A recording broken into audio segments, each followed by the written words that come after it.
Pseudo ക്യാപ്സ്യൂളിൽ produce ചെയ്യുന്ന neuro transmitters inflammation promote ചെയ്യും.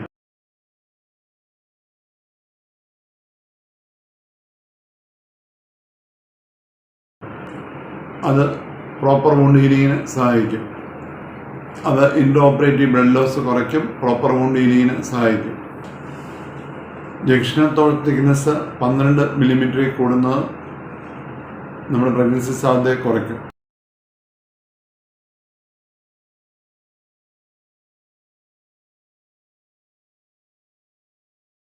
Junctional stone thickness കൂടുന്നത് ഇംപ്ലാന്റേഷനെ വളരെ മോശമായിട്ട് അഫക്റ്റ് ചെയ്യുന്ന ഒരു ഫാക്ടറാണ്. ജംഗ്ഷണൽ സ്റ്റോൺ തിക്നെസ് 7 മില്ലിമീറ്ററിൽ കൂടുതലാണെങ്കിൽ പ്രഗ്നൻസി സാധ്യത കുറയും. GnRH അഗണിസ്റ്റ് 3 to 6 months കൊടുക്കുന്നത് നമ്മുടെ ഇൻഫ്ലമേഷനെ കുറയ്ക്കും. ഡൗൺ റെഗുലേഷൻ വിത്ത് GnRH നമ്മുടെ പ്രഗ്നൻസി ഔട്ട്കമ്മിനെ ഇംപ്രൂവ് ചെയ്യും. മെഡിക്കൽ ട്രീറ്റ്മെന്റ് നമ്മൾ ഉടനെ തുടങ്ങുന്നത് റിക്കറൻസ് റേറ്റ് കുറയ്ക്കും.